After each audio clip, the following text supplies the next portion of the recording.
پھر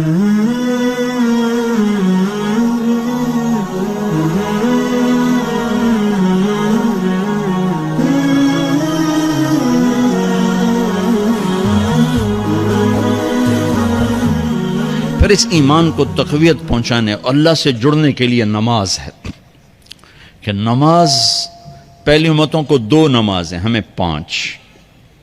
پہلی امتوں کی مسجد کوئی نہیں، ہماری مسجد۔ پہلی امتوں کی اذان کوئی نہیں، ہمیں اذان ملی۔ اور اذان اتنا بڑا عمل بنا دیا میرے نبی نے کہ آپ نے فرمایا کہ اذان دینے والا قیامت کے دن سب سے اونچے مقام پر کھڑا ہوگا۔ حضرت علی فرمایا کرتے تھے کاش میں اللہ کے نبی سے حسن حسین کے لیے مسجد نبوی کی اذان مانگ لیتا، یہ حضرت علی فرمایا کرتے تھے۔ اور جنگ قادسیہ میں مؤذن زخمی ہو گیا تو اذان دینے کے شوق میں سردار آپس میں الجھ گئے، کہتا میں دوں گا، کہتا میں دوں گا۔ پھر قرہ اندازی ہوئی، جس کا نام نکلا اس نے اذان دی۔ حضرت عمر فرمایا کرتے تھے اگر میں امیر المومنین نہ ہوتا، اگر میں خلیفہ وقت نہ ہوتا تو میں مسجد نبوی کا مؤذن بننا پسند کرتا۔ کسی کو اذان نہیں ملی، ہمیں اذان۔ پہلا مؤذن بلال بنا، پہلے مؤذن اللہ نے بلال کو یہ عزت عطا فرمائی۔ دنیا میں یہ ہے اور آخرت میں یہ ہے کہ میرے نبی نے فرمایا کہ جب جنت میں جانے کا وقت آئے گا نا تو جنت کی میرے لیے سواری لائی جائے گی، میں اس سواری پہ بیٹھوں گا تو اس کی جو وہ رسی ہوگی نا وہ ایسے نیچے گر جائے گی، یہ نیچے گرے گی۔ اس رسی کے یعنی اس کی جو لگام ہوتی ہے نا وہ نیچے گرنے کا مطلب ہے یہ ایسے نیچے گر گئی۔ اب نیچے گرنے کا مطلب ہے کہ اس کی ڈرائیونگ میرے نبی نے نہیں کرنی، کوئی آنے والا ہے، کوئی ڈرائیور آنے والا ہے جو رسی پکڑ کے چلے گا، کوئی کوچبان آنے والا ہے جو اس کو پکڑ کے چلے گا۔ رسی کا گرنا ایک انڈیکیشن ہے کہ کوئی نصیب والا اب آئے گا۔ جب آپ کی سواری کھڑی ہوگی، رسی نیچے ہے، تو اب سب کی گردنیں ایسے ہوں گی، کون، سب قیاس کر رہے کون۔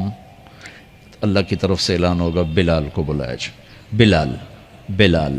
تو بلال آپ کی سواری کی لگام پکڑیں گے اور آپ نے فرمایا کہ سب سے پہلے میں جنت میں جاؤں گا اور بلال میرے ساتھ ہوگا، میری سواری کی لگام پکڑے ہو جائے گا۔ تو ہمیں اذان ملی، کسی امت کو اذان نہیں ملی۔ ہمیں 5 نمازیں ملی، کسی امت کو نمازیں نہیں۔ 2 نمازیں، ایک فجر کی 2 رکعت، عصر کی 2 رکعت۔ باجماعت نہیں، ان کو اپنی کتاب یاد نہیں، ہمیں قرآن یاد ہے۔ میرے مدرسے میں ایک بچہ اب ماشاءاللہ امریکہ میں وہ پڑھا رہا ہے، اس نے 30 دن میں قرآن یاد کیا۔ صبح یاد کرتا تھا، شام کو تراویح میں سناتا تھا۔ میرے مدرسے کا بچہ ہے، صبح بیٹھ کے مغرب تک پورا ہے سپارہ یاد کر کے اور عشاء کو تراویح میں سنا دیتا تھا۔ اللہ نے میں ایسا قرآن دے دیا کہ 1 مہینے میں بھی یاد ہو جاتا ہے۔ 3 دن میں بھی ایک بزرگ نے یاد کیا، 3 دن میں قرآن یاد کیا۔ اللہ نے ہمیں قرآن کی دولت عطا فرمائی، پڑھنے کے لیے 5 نمازیں عطا فرمائی، تہجد کی نماز عطا فرمائی، اوابین کی نماز دی، اشراق کی نماز دی، چاشت کی نماز دی۔ نماز کے کتنے دروازے کھول دیے۔ اور میرے نبی کی آخری نصیحت تھی میری امت نماز نہ چھوڑنا، نماز نہ چھوڑنا، نماز نہ چھوڑنا۔ اور اس 14 صدی میں کوئی موقع ہے نماز چھوڑنے کا تو وہ میرے نبی کے نواسے کی کربلا کا ہے کہ جب ظلم بھی انتہا پر تھا اور مظلوم بھی اپنی آخری حدوں پر تھا، اور کائنات نے نہ ایسا ظلم دیکھا، نہ ایسے مظلوم دیکھے، نہ ایسی پاکیزہ ہستیاں دیکھی، نہ ایسے درندے دیکھے۔ تو سورج ڈھلا، نماز کا وقت ہوا ہے، تو آپ نے سبحان اللہ، آپ نے زہیر سے فرمایا کہ شمر سے کہو نماز پڑھنے دے، نماز پڑھنی ہے، امت کو پیغام دینا ہے کہ یہ کسی حال میں چھوڑنے کا کام نہیں ہے۔ تو انہوں نے آگے بڑھ کے شمر سے کہا نماز پڑھنے دو، انہوں نے کہا نہیں نماز نہیں پڑھنے دیں گے، ہماری تلوار چلے گی۔ انہوں نے واپس آ کر کہا جی وہ کہہ رہے ہیں ہم جنگ نہیں روکیں گے، تلوار چلے گی۔ تو پھر یہ نہیں فرمایا اچھا چلو ٹھیک سر دیو، فرمایا اچھا آدھے نماز پڑھو آدھے جنگ کرو۔ آدھوں نے نماز پڑھی، آدھوں نے جنگ کی۔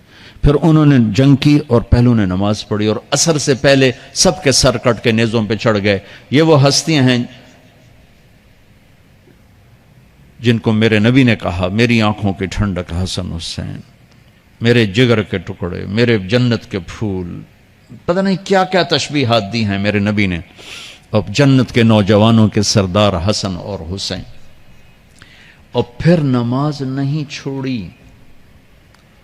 ان کو جنت کی بشارت تو ماں کے دودھ پیتے مل گئی تھی، کربلا کی وجہ سے نہیں ملی سرداری ان کو، وہ تو ان کے سر کا صحرا ہے الگ۔ ان کو سرداری جنت کے ملی ماں کا دودھ پیتے ہوئے کہ جنت کے نوجوانوں کے سردار ہیں حسن اور حسین، نماز نہیں چھوڑی۔ میرے عزیزو، نماز نہ چھوڑ۔ اللہ کا شکر ہے، میں آپ بچوں کو دیکھ کے مجھے اپنا کالج کا دور یاد آ رہا ہے۔ ہمارے دور میں ایک نعیم الدین صاحب گورنمنٹ کالج لاہور میں تبلیغ کا کام کرتے تھے، اور وہ اکیلے ہی نماز پڑھتے تھے، کوئی نمازی نہیں ہوتا تھا، اور کسی لڑکے کی داڑھی نہیں تھی، کسی لڑکی سوا سے ایک نعیم الدین کی۔ اب ہر کالج میں جائے داڑھیوں والے بچے نظر آتے ہیں، ٹوپیوں والے بچے نظر آتے ہیں، کوئی لڑکی کے سر پہ دوپٹہ نہیں ہوتا تھا، کوئی ایجوکیشن تھی۔ اب لمز جیسی یونیورسٹی میں بھی لڑکیاں پورے برقعے میں ہوتی ہیں، حجاب میں ہوتی ہیں، نقاب میں ہوتی ہیں۔